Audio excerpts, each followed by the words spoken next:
শয়তান কয় আঙ্গুলে খায়?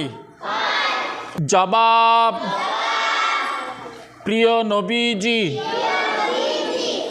সাল্লাল্লাহু